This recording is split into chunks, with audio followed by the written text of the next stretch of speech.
잠언서죠. 잠언서 318페이지 펴시면 여호와의 주권성 찬양입니다.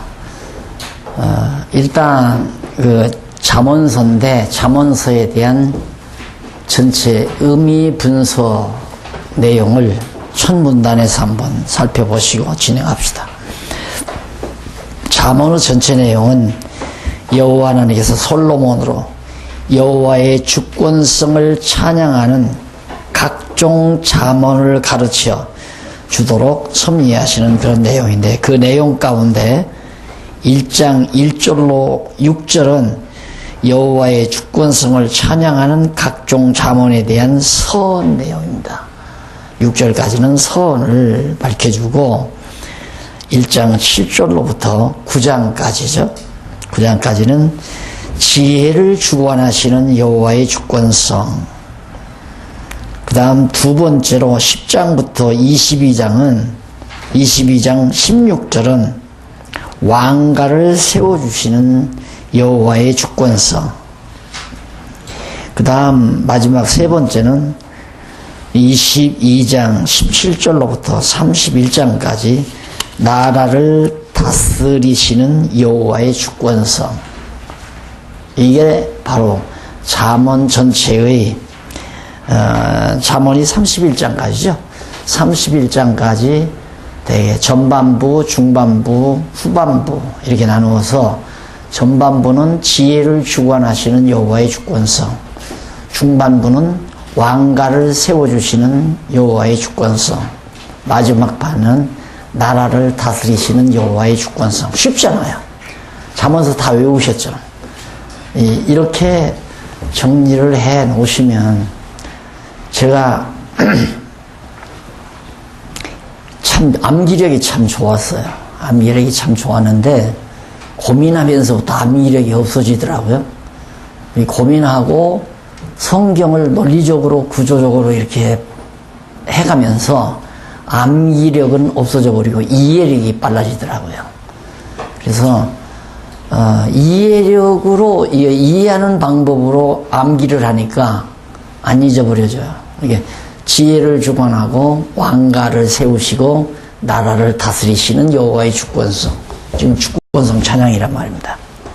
그런데 이게 지금 여기 이게 이제 통일왕국 시대 아니에요. 이건 다윗이고, 여기는 솔로몬이란 말입니다. 솔로몬, 다윗과 솔로몬. 예, 지금 솔로몬이 이때 이제 나라가 이렇게 갈라지잖아요. 나라가 갈라지고 북이스라엘로 갈라지고 남중유다 또 갈라지고. 이제 어제 지난 주간에 공부하신 것 좀 기억나시죠? 이 구도를 항상 목사님들은 내리에 이렇게 쫙 깔고 있으면 성경 전체가 한눈에 딱 입체적으로 보여질 수가 있죠.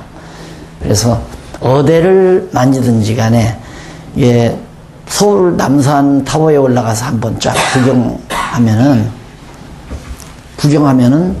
구경하고 저기가 명동이고 저기가 청와대고 일단 보고 내려와서 바로 아까 타워에서 보았던 청와대가 여기입니다 하고 청와대 문 앞에 가서 청와대를 볼 때 이 내리에는 서울 전경이 타워에서 보던 서울 전경이 딱 배경 깔린 데서부터 배경으로 깔려 있는 데서 이제 청와대를 인식하기 때문에 서울이라는 서울 구경을 아주 총체적으로 이렇게 바라볼 수 있듯이 성경도 그렇습니다.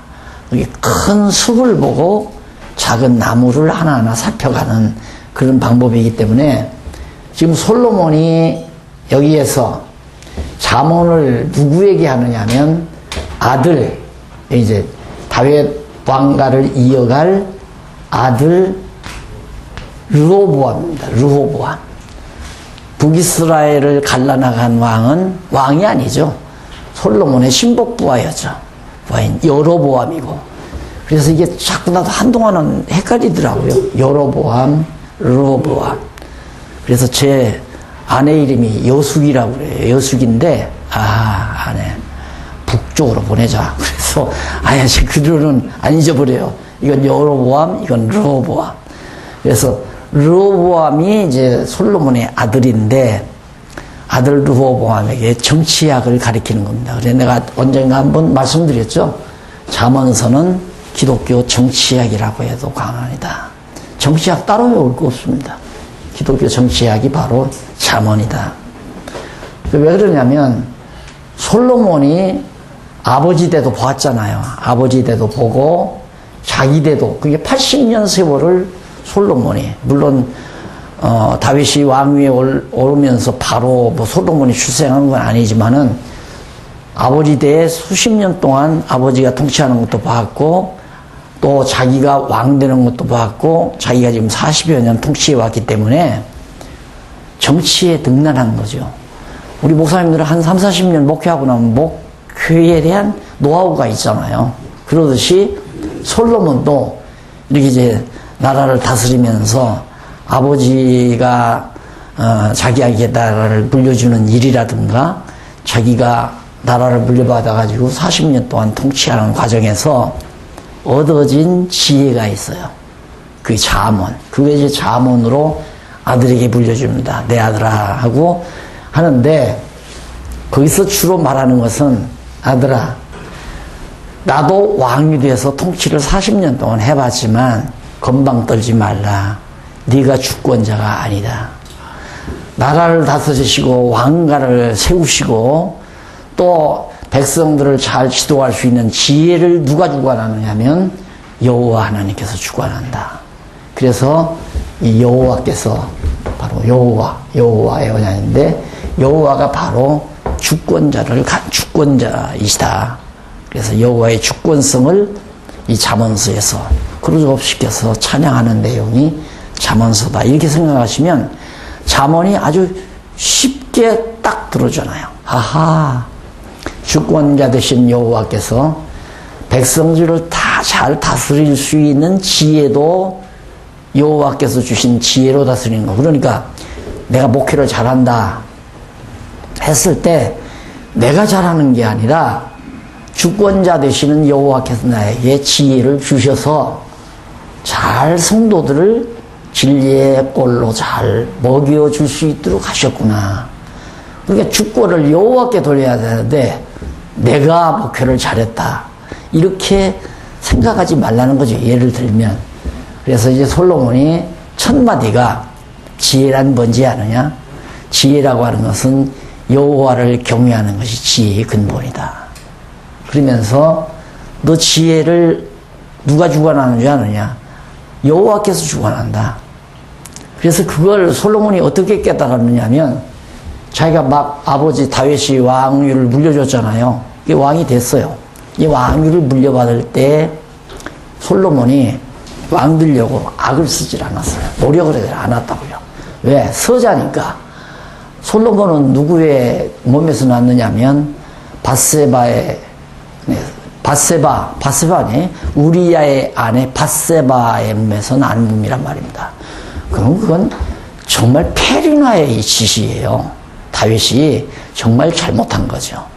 전쟁이 일어나서 찹찹하니까 옥상을 거닐고 있잖아요. 혹시 전쟁 소식에 승리한다는 소식이나 오지 않을까 하고 옥상을 거닐다가 저 건너편 울러무에서 여자가 샤워하는 것을, 대낮에 샤워하는 것을 보고 욕기가 발동해가지고 하임시켜 데려왔단 말입니다. 데려다가 범하고 말았는데, 그 여자를 범하고 말았는데, 그게 우리야의 아내 바세바라는 여자 아닙니까? 그래서 아이를 가졌어요. 그러니 이걸 숨겨야 되는데 어떡합니까?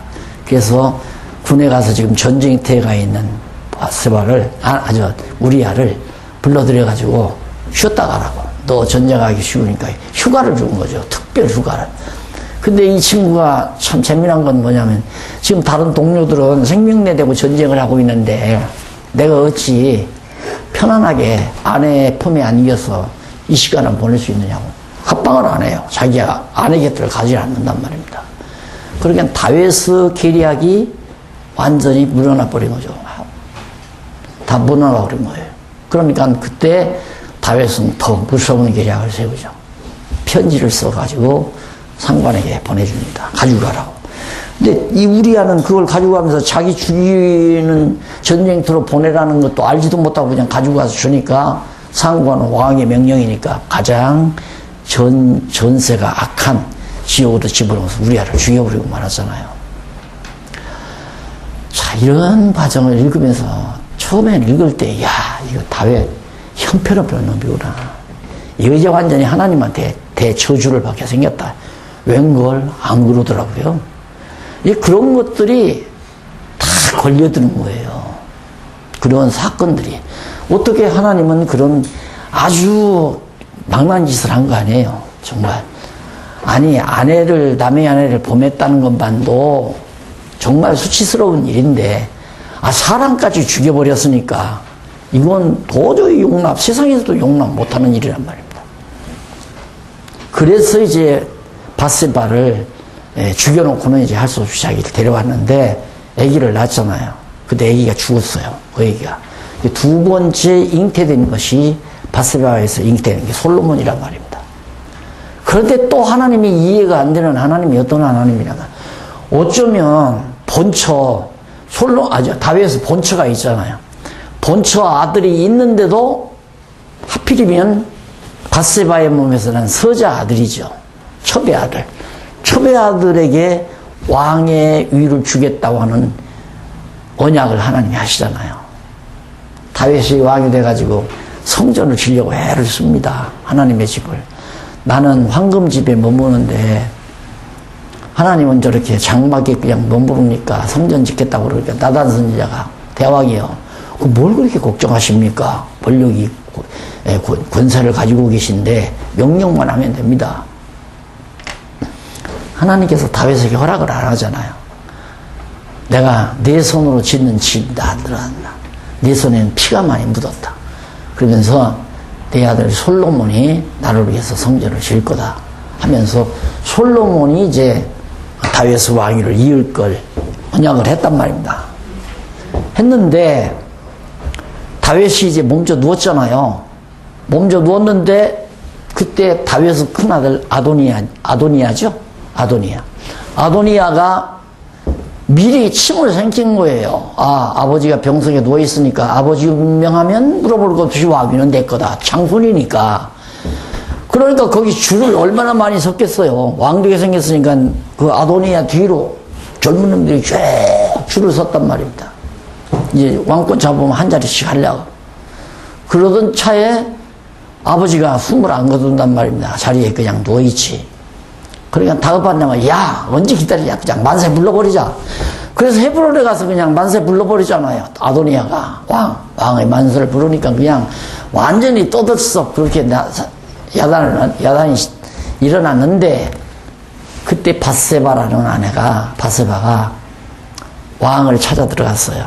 보니까 자기 아들이 왕이 안 되고 이제 큰아들이 왕이 돼버렸으니까 들어가니까 문병도 하고 우리 캠에 들어가니까 왜 그렇게 바깥이 시끄러운 거 그러니까 얘기를 했어요.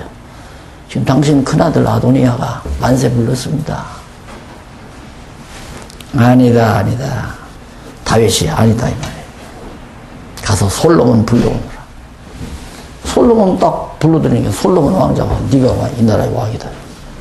그 소식이 아도니아에게 알리자 아도니아가 그냥 주랭랑을 치다가 거꾸로 죽어버리고 말이잖아요. 그래서 솔로몬이 왕이 됐다 이거예요. 솔로몬은 감히 왕 될 생각을 못하고 있는 거죠. 그런 내용들이 배경이 돼가지고 잠언서 내용이 기록이 됩니다. 잠언서를 읽으면서 여러분들이 강론집을 이제 읽게 되면 참 기기면명한 내용들이 나와요. 그런 내용들을 배경 삼아서 솔로몬이 지금 아들에게 얘기를 하는 거예요. 그러면 솔로몬이 또 왕이 됐는데 어느 날 갑자기 하나님의 사자가 나타나서 솔로몬한테 솔로몬아 내가 너에게 뭐를 줄까? 뭐든지 원하면 주겠다. 그러니까 솔로몬이 있다가 하나님이여 나한테 엄청난 많은 백성을 맡겨주셨는데 내가 어떻게 이 백성들을 다스립니까? 아무것도 싫고 이 백성들을 잘 다스릴 수 있는 지혜를 주십시오. 다 알잖아요 목사님들. 지혜를 달라고 그러니까 하나님께서 야 너 어떻게 그렇게 내 마음에 다 합한 걸 구하느냐. 야, 내가 너에게 돈도 주고, 재물도 주고, 용화도 주고, 다 모든 것 덤으로 주겠다. 그래서 솔로몬이 지혜를 받아가지고, 딱 지혜를 얻었는데 재판거리가 생겼잖아요.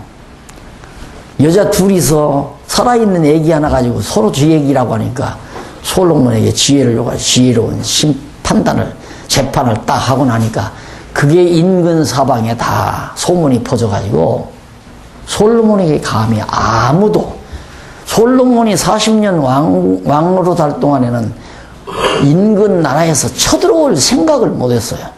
말도 안 해도, 요구를 안 해도 나라들이 그냥 지기지기 보물 싣고 1년에 한 차례씩 와서 다 조공 드리고 큰절하고 다 받들어 섬기고. 솔로몬은 엄밀히 말하면 솔로몬 대왕이죠.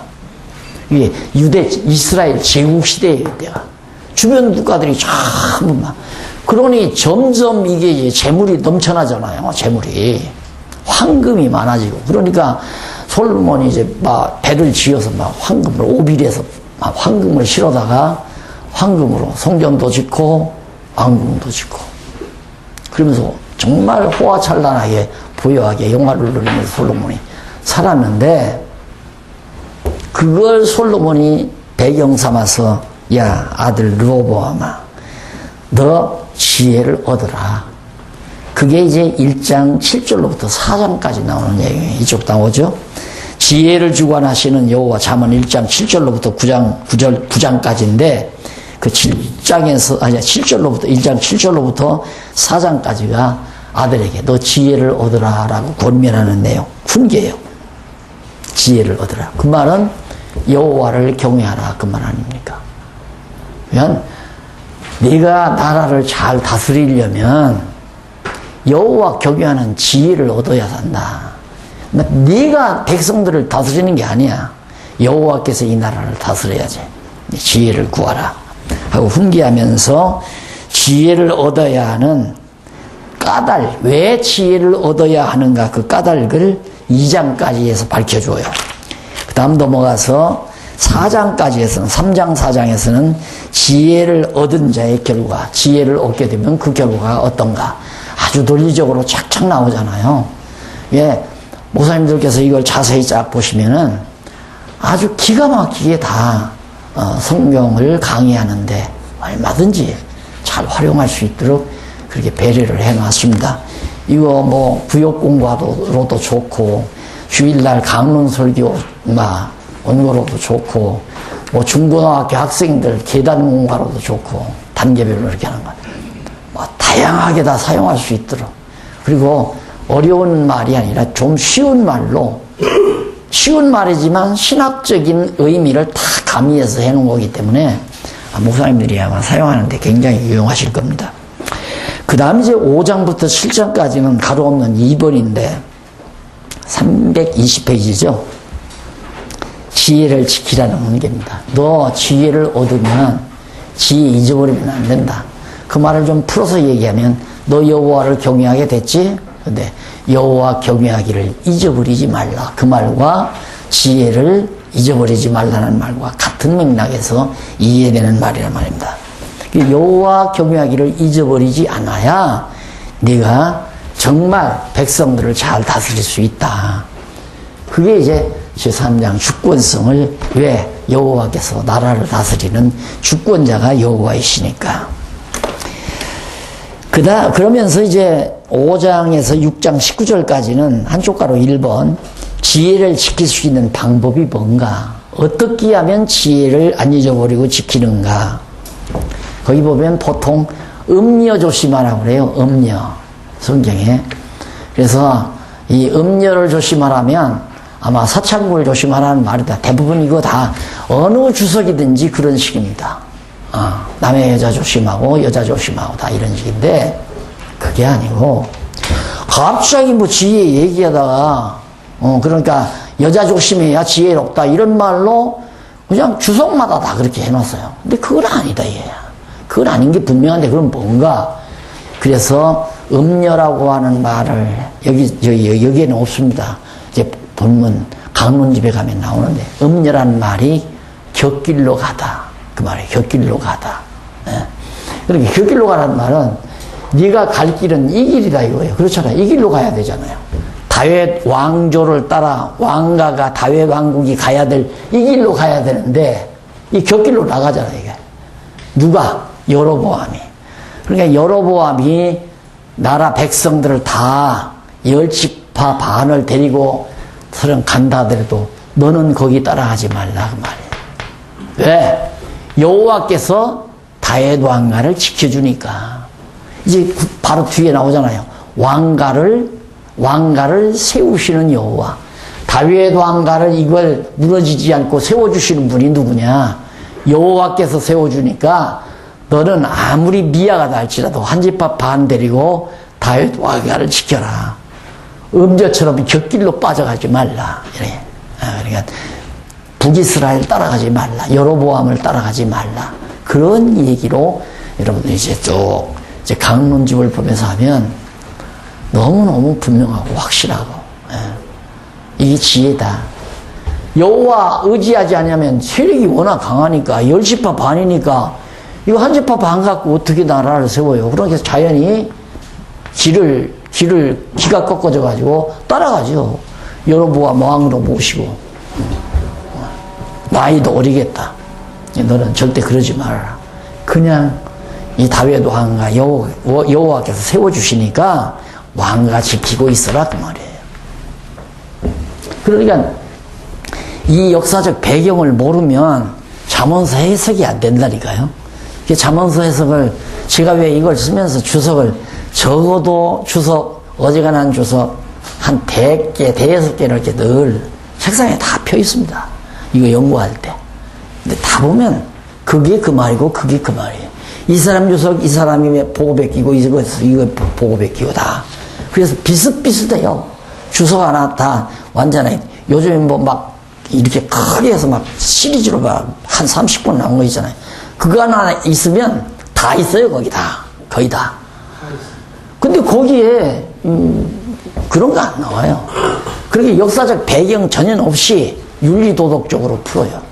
그러니까 나쁜 짓 하지 말고 남의 여자 겁탈하지 말고 뭐 이런 윤리도덕적 상황에서 이제 이걸 풀어가니까 이게 진짜 성격이라는 게 아까도 저 욥기서에서 우리가 배웠지만 욥기서의 윤리도덕으로 안 풀어지잖아요. 그러듯이 잠언서도 마찬가지. 윤리도덕과는 전혀 관계없는 얘기들입니다. 그래서 지킬 수 있는 지혜를 지킬 수 있는 방법이 나오고 그 다음 지혜를 지켜야 하는 까닭이 나오고 왜 지혜를 지켜야 되는가 그런 것들은 자세하게 이제 풀어나온다. 그 다음 이제 하는 말이 8장에서 9장까지는 381페이지 3번 지혜를 들으라는 문제입니다. 그러니까 지혜를 얻으라, 지혜를 지키라, 지혜를 들으라. 지혜를 들으라는 말은 여호와의 말씀을 늘 들으라 그 말이에요. 여호와의 말씀을.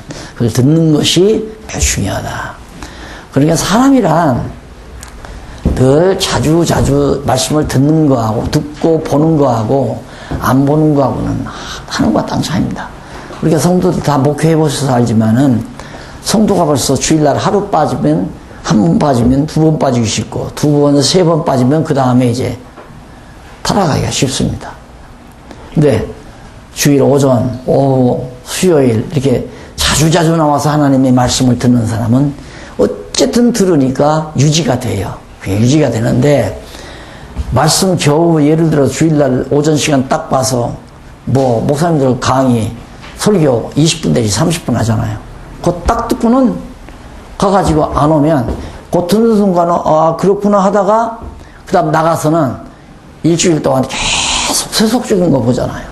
듣는 것도 세속적인 거, 테레비, 뉴스, 세상적인 일, 백화점 가서 그 호화로운 모든 것들 그거 보는 순간 듣는 것보다 보는 것이 훨씬 강하게 나를 자극하잖아요.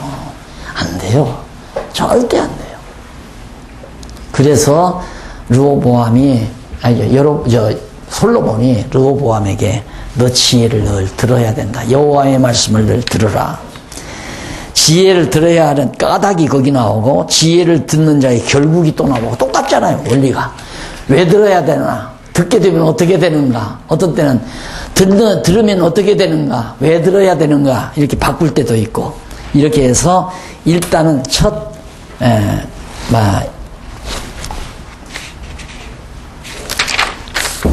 2절까지가 지나갔죠.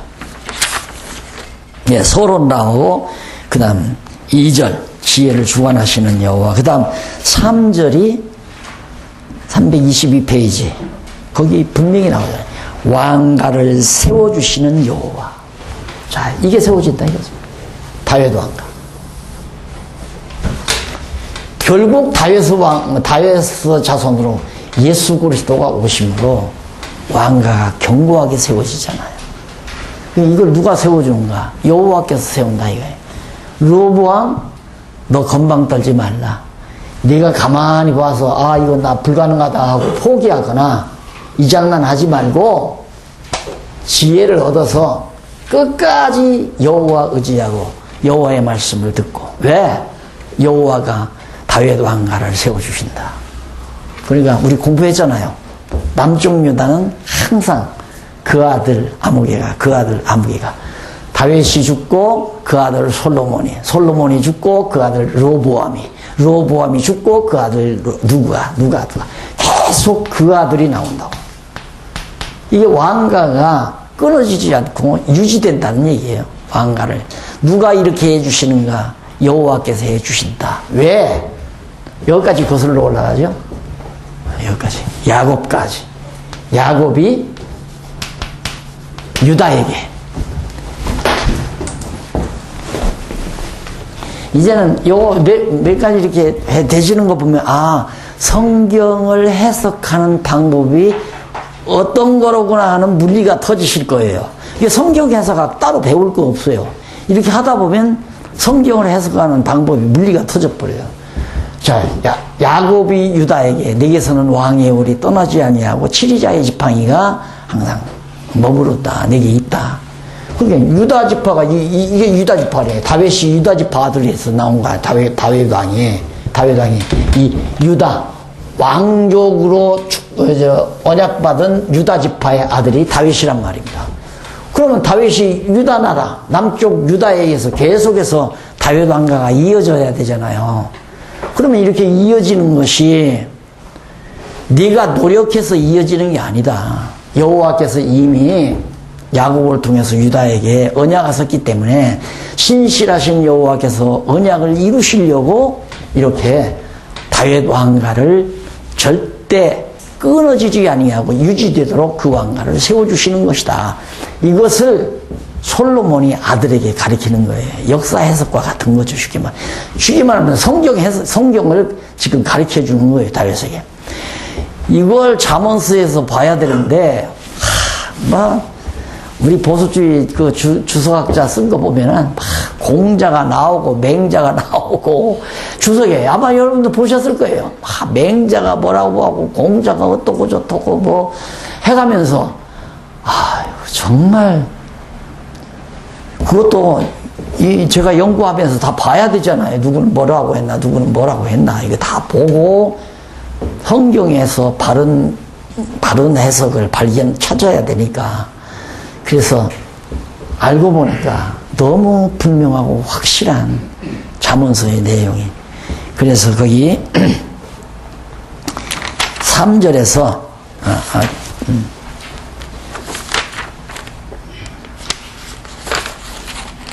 3절에서 왕가를 세워주시는 여호와 그런데 왕을 세우심에 대한 명철. 하나님께서 왕을 우리가 명철 여기에 보면 참 솔로몬이 보니까 자기가 보니까 아들에게 얘기하는 거예요. 야 내가 보니까 하나님께서 왕을 세우더라. 그게 뭐냐면 분명히 아도니아가 아까 말한 대로 아도니아가 장자니까 이미 다 마음에 준비하고 다 뒤 따르는 놈들 다 있어서 만세까지 불렀잖아요. 그것도 다 필요 없더라 이거야. 나는 왕될 생각도 안 하고 그냥 있었지만은 하나님께서 나를 왕으로 세우더라 이 말이에요. 그러니까 미리 욕심낼 것도 없고, 욕심낸다고 해서 되는 것도 아니고, 만세 불렀다고 해서 왕 되는 것도 아니다. 이 얘기거든요. 자, 이런 얘기 들을 때마다 성도들이 어떻게 되겠어요? 성도들이, 야, 공연히 욕심 부리고 살았구나. 이 생각하는 겁니다. 구태 목사님들이 욕심 부리면 안 됩니다. 부리지 마십시오. 양보하고 사십시오. 이런 얘기 필요가 없어요.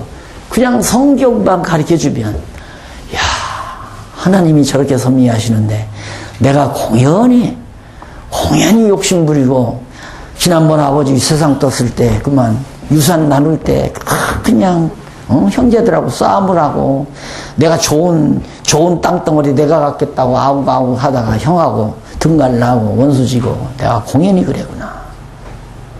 어차피 하나님의 뜻대로 되어지는 거. 우리 성경에서 역사 속에서 얼마든지 이거 배우잖아요. 아브라함이 그 목자들이 서로 조카 롯의 목자하고 자꾸 싸우니까 조카 롯 불러다가, 야, 너하고 나하고 이렇게 늘 목자들이 싸워서 사니 이거 이러면 안 된다. 땅이 좁으니까 너하고 나하고 아무래도 갈라서 해야 되겠다. 네가 우하면 내가 좌하고, 네가 좌하면 내가 우하리라. 네가 먼저 선택해라. 상관없어요. 먼저 선택하든 후에 선택하든 하나님이 정하신 땅은 아브라함에 오게 돼 있다. 이 얘기예요. 또 그 얘기도 기억나죠? 이런 얘기하다 보면 소돔 고모라 성 왕이 롯이 이제 뭐 전쟁에서 포로로 잡혀갔다니까 아브라함이 막 군대들 데리고 다른 자들 데리고 전쟁터에 나갔잖아요. 나가서 조카 롯도 포로로 잡혀간 롯도 구하고 많은 노량물도 뺏어가지고 돌아온단 말입니다. 그게 승리하고 돌아오니까 소돔 왕이 좋아가지고 마중 나갔다 해요. 마중 나간 거 아닙니까? 마중 나가서 아브라함을 만나가지고 참 수고 많았어. 네. 포로로 잡혀간 포로병들은 다 나에게 돌려보내고, 당신이 전쟁에서 승리해서 얻어진 모든 노량물은 당신이 가져가시오. 그때 참 내가 그 당시에 아브라함이면 어떻게 할 수 있을까, 그런 생각을 많이 하죠. 그런 거 연구할 때. 그거 당연하죠. 내가 뺏었으니까 내가 가져갈랍니다. 아브라함은 그렇게 안 하더라고요. 나 안 가져갑니다. 왜요? 그러니까 소돔 왕이 아브라함 나를 부자 되게 했다 할까봐 나는 안 가져갑니다. 왜? 아브라함은 하나님께서 약속받아 복을 언약받았기 때문에 복받아 살게 돼 있다 이거예요. 아멘.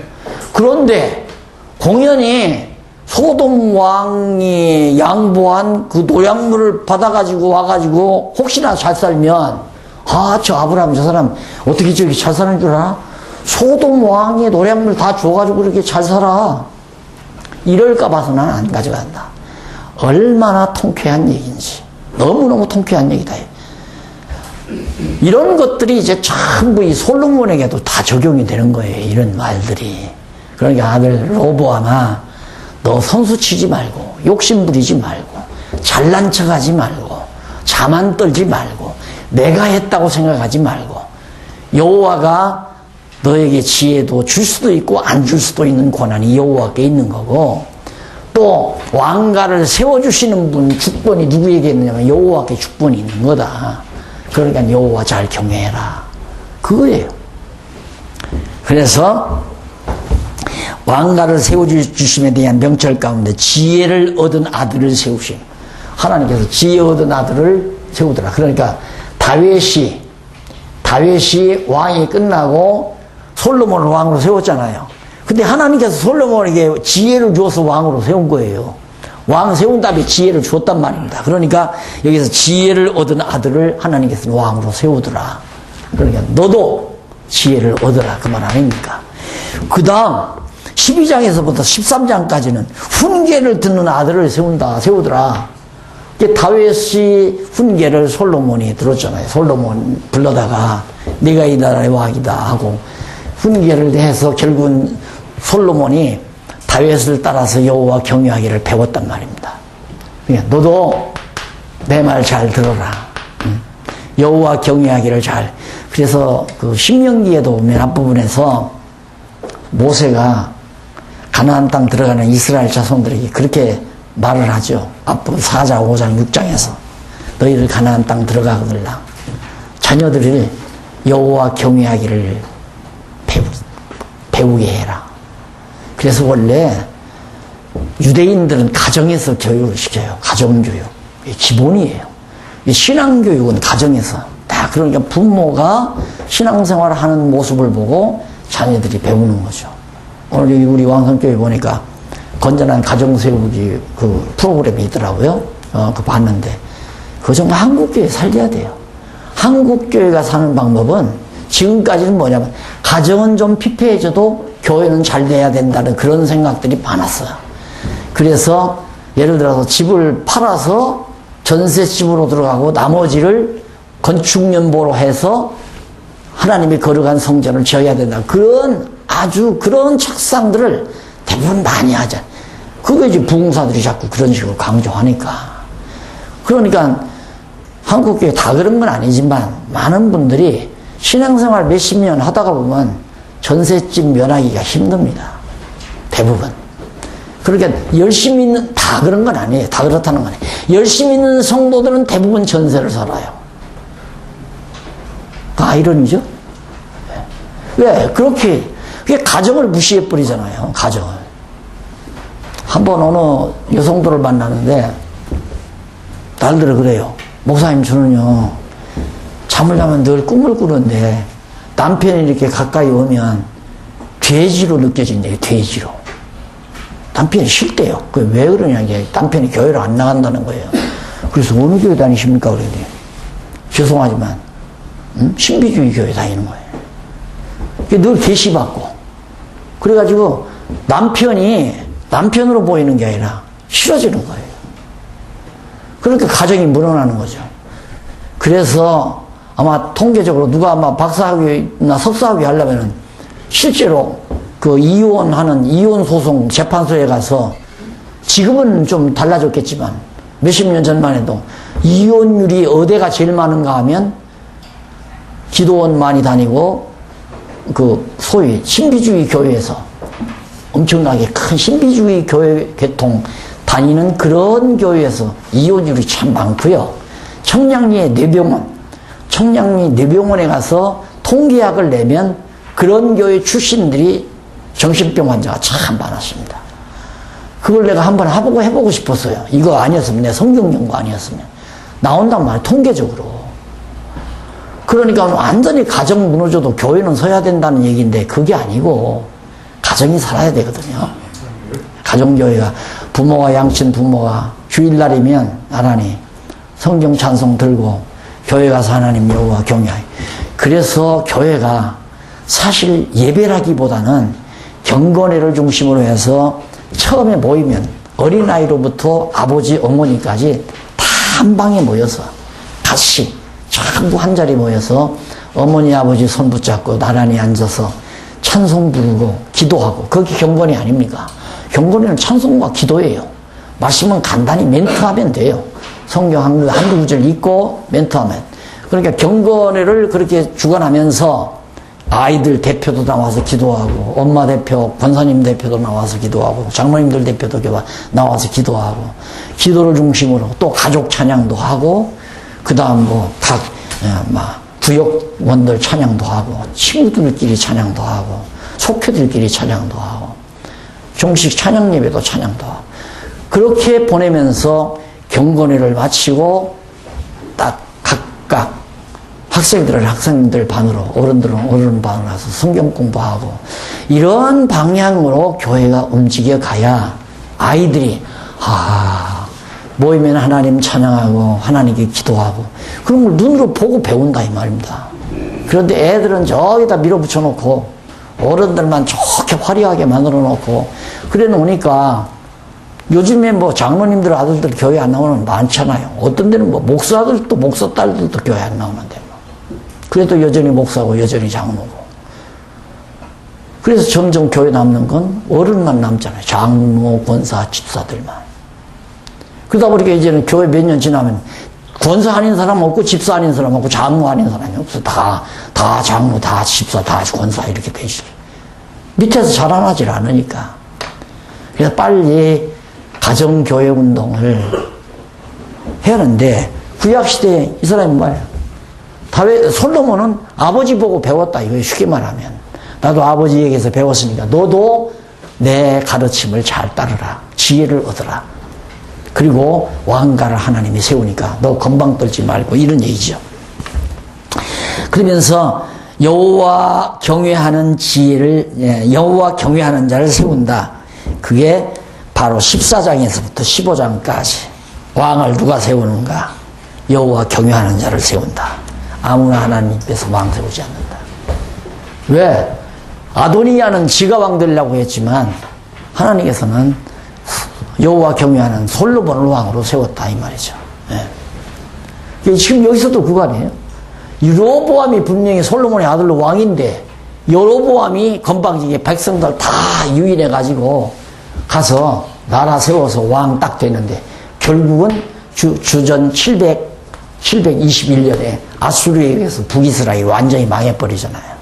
남쪽 유다는 계속 유지가 되는데, 이것이 여호와 하나님께서 유다에게, 야곱을 통해서 유다에게 언약한 언약의 말씀을 신실하게 이루어 주시는 주권성에 의해서 그렇게 섭리해 가시는 거다. 흐름이 이제 그런 방향으로 나가는 거죠. 그 다음에 가로 없는 2번, 왕될 아들에게 대한 훈계, 그 여로보암에게 대한 훈계죠. 그 훈계 첫째가 뭐냐면, 한쪽 가로 1번, 324페이지, 여호와를 의지할 것을 훈계합니다. 너 1000번이고 10,000번이고 여호와 의지해라.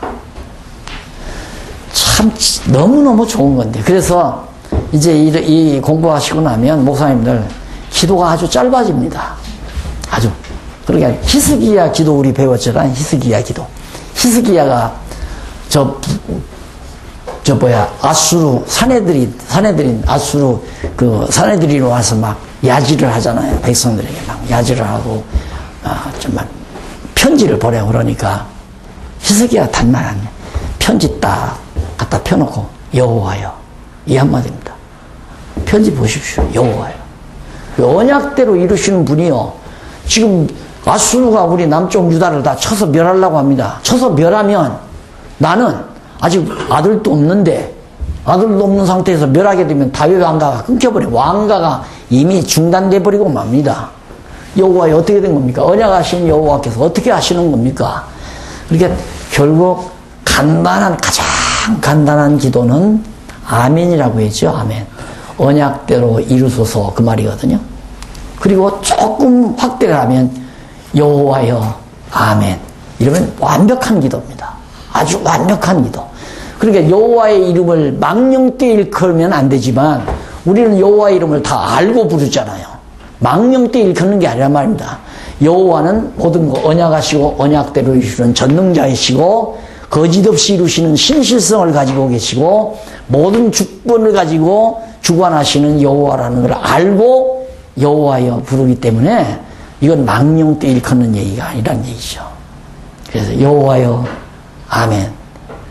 그러니까 그냥 항상 운전하면서도, 집에서 생활하면서도, 강의 설교 준비하시면서도, 뭘 하시든지 여호와여. 마음이 좀 사분하다가도, 산란하다가도 여호와여 하면 차분하게 가라앉잖아요. 아, 내가 쓸데없이 또 어두운 권세의 유혹을 받았구나. 근심하고 걱정하고, 아이고 저 아들놈이 이번에 대학 입학가 되면 어떡하나.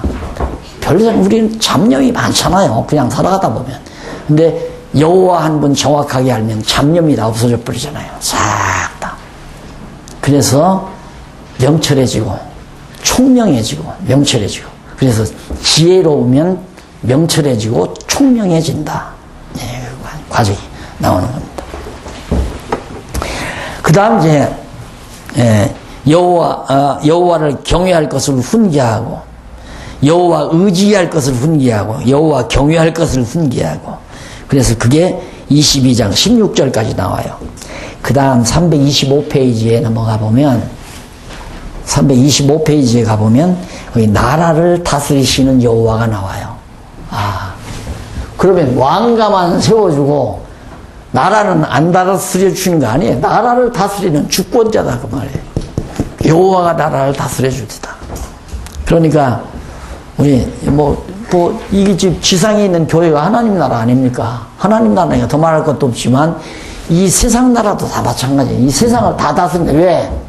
노아에게 한 언약을 이루기 위해서는 일반 역사도 다, 김정은이도 다스려야 되고, 박근혜도 다스려야 되고, 다 다스려야 돼요. 온 세상을 다 다스려야 하나님께서.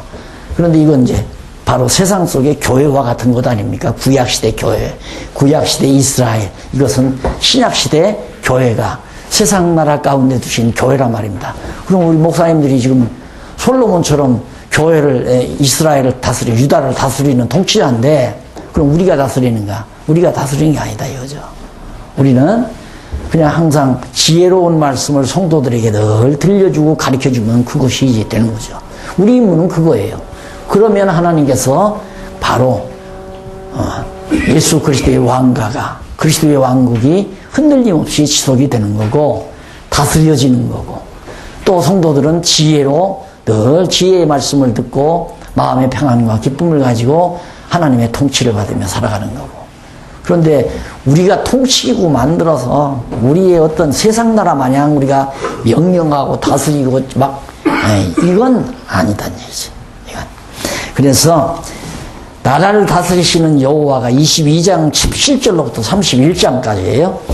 그런데 그 내용 가운데 가로 없는 1번이 나라를 다스림에 대한 훈계, 어떻게 나라를 다스려라 하는 훈계 내용이 27장까지인데, 다스리는 훈계가 다스림에 대한 훈계가 뭐냐면, 첫째, 한쪽 가로 1번, 지혜롭게 다스릴 것을 훈계합니다. 지혜롭게 다스리라는 말은 백성들로 하여금 여호와 경외하도록 다스려라, 그 말이에요. 여호와 경외해야 지혜자가 되는 거 아닙니까? 여호와를 경외해야. 여호와 경외하지 않으면 지혜자가 돼. 왜? 여호와를 경외하는 것이 지혜의 근본이고 지식의 근본이니까 여호와를 경외해야 지혜로 다스려지는 거란 말이에요. 그러니까 지금 여러분들이 여기 나오잖아요. 구약이 여호와의 언약이고 구약의 주제가 하나님은 여호와시다. 근데 하나님이 여호와라는 사실을 구체적으로 가르치는 것이 구약 성경 전체 아니에요.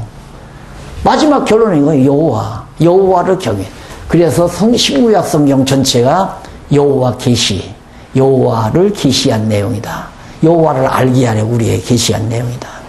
그래서 목회란 간단히 말하면 여호와 경외케 하는 것이다. 성도들로 하여금 여호와를 경외케 하는 것이 목회다. 즉 지혜롭게 살게 하는 것이 목회다, 그 말이에요. 지혜롭게 살게 하는 거죠. 그래서 성도들이 와서 목사님 이번에 가게를 하나 얻으려고 그러는데 지금 빵가게를 하나 하려고 그러는데 해야 돼요, 하지 말아야 돼요? 그리고 나는 물어요. 그리고 나는 간단히 말합니다. 편안한 대로 하세요. 해서 불안하면 하지 말고 해서 즐겁고 편안하면 하고. 불안한 건 왜 불안하냐면 이거 하다 망하면 어떡하나. 그 망할 수 있는 가능성이 있는 걸 자꾸 하려고 하는 건 욕심이 벌써 발동하는 거 아니에요. 그런데 해서 즐겁다는 건 망할 염려를 하지 않는 거예요. 망하든 흥하든 하나님의 손에 달려있다. 여호와의 손에 달려있다. 그걸 믿는 사람은 구태여 나한테 물어볼 필요가 없거든요. 근데 나한테 물어보는 이유는 뭐냐면 심리적으로 분석하면 잘 되면 목사님이 그렇게 하라고 해서 그때 해서 참 잘 됐다. 그래도 오늘 목사님들처럼 꽃다발이라도 이렇게 해서 하나 해드려야 되겠다. 이런 마음 없어요. 잘 되면 내가 사업 수완이 좋아져야 됐다 그러고, 못 되면 은근히 핑계대는 거예요. 목사님이 하라고 해서 했는데 그거 어쩌라는 얘기예요? 그럼 손해배상 목사님들 해달라는 얘기예요? 그런 함정에 빠질 이유가 없어요. 왜 빠져요? 미련하니까 빠지죠. 그렇게 되면. 미련하니까. 빠질 필요가 없어요. 이미 또 이런 놈이 있어요. 목사님, 제가 장가를 가야 되겠는데요. 하나는 사장 딸이에요. 근데 믿음이 별로 없어요. 하나는 어느 집사님 딸이라는데 참 믿음이 좋고 그래요. 어느 쪽으로 장가를 가야 돼요? 내가 그걸 어떻게 알아? 어느 쪽으로 가야 될지를. 그 어느 쪽으로 가고 싶으니까, 어느 쪽으로 가고 싶은데 물으면, 그래도 뭐 사장 딸이 뭐 어쩌고 그럼 그로 가고 싶어 하는구만. 하고 싶은 대로 해. 예. 그러니까 이미 자기는 사장 딸한테 돈 많은 여자한테 가고자 이미 다 결정해 놓고, 그래도 한번 목사님한테 딱 말씀을 드려서 목사님이 사장 딸한테 가라 그러면 더 신바람 난 거고, 목사님이 혹시 그 믿음 좋은 집사님 딸한테 가라 그렇게 얘기를 해도 나는 안 듣는다. 이미 자기 마음에 결정하고 온 거예요. 너 하고 싶은 대로 해. 보나마 하나 가죠, 뭐 사장 딸한테. 그런 놈들 많아요. 가가지고 그냥 믿지 않는 아내 데려다 놓고 지금도 고생하는 놈이 많아. 잘한다, 잘. 지혜가 없으니까 그러죠. 지혜가 있다면 여호와 경외하는 것을 본의로 삼아야죠. 안 그래요? 내가 다 가르쳐 줬으면 가르쳐 준 원리대로 따라서 여호와 경외하는 것이 100만 불짜리 아니에요. 신부값으로 또 사유값으로도 여호와 경외하는 게 100만 불짜리란 말입니다. 그거 어디서 몰라요, 그걸. 뭘 이거냐 저거냐 따질 게 뭐 있어요. 그래, 나라를 다스림에 대한 훈계에서 지혜롭게 다스릴 것을 훈계하고, 그 다음 미련한 자 경계할 것을 훈계합니다. 23절, 25절에서 27장까지. 미련한 자를 경계해라. 그럼 미련한 자가 누구냐? 미련한 자가. 일로로 가는 자가 미련하죠? 예? 지혜로운 자는 이렇게 가겠죠? 이 길로. 미련한 자는 옆길로 가는 자, 간음하는 자. 영적으로 간음하는 자예요. 음행하는 자, 음란한 여자나 같다 이 말입니다. 여호와를 떠나서, 여호와의 말씀을 떠나서, 그래서 우리말 성경에는 음녀를 조심해야 그렇게 나온 거라니까. 음녀가 아니라 곁길로 가는, 여호와를 배반하고 하나님의 여호와의 뜻을 배반하고 지혜를 무시해버리고 완전히 인간적인 민주주의가 나온 겁니다. 11지파가 다 10지파 반이 손들어서 당신이 우리 왕 돼달라 하니까 민주주의에 의해서 왕 된 놈이 여로보암이에요. 여기는 민주주의가 아니라 신본주의죠. 하나님이 세워놓은 거예요. 하나님이. 그냥 다윗이, 솔로몬이 아들이라고 해서 르호보암에게 딱 넘겨줘 버리는 거예요. 자, 그러면서 두 번째는 28장에서 31장까지가 326페이지에 나오죠. 나라의 형통함에 대한 게, 어떻게 해야 나라가 형통하냐. 나라가 형통해야죠. 이게 형통한 길이 쫙 가서 결국에는 만왕의 왕 되신 예수 그리스도가 딱 나와야 형통한 길 아닙니까? 다윗의 자손으로. 유다지파에서. 그래서 거기 보면 지혜로 형통케 할 것을, 그게 여호와 경외하는 길 택하면 형통한 일이다. 그 다음 아굴과 르무엘의 통해서 훈계하는, 아굴과 르무엘의 지혜의 말로 훈계하고, 아굴의 잠언으로 훈계하고, 르무엘 왕 모친의 경고로 훈계하고, 다 지혜로 훈계하는 내용들. 그래서 결국 잠언서는 뭐냐? 여호와의 주권성 찬양이라고. 간단하죠. 차 한 잔 드시고 15분 해보시죠. 15분.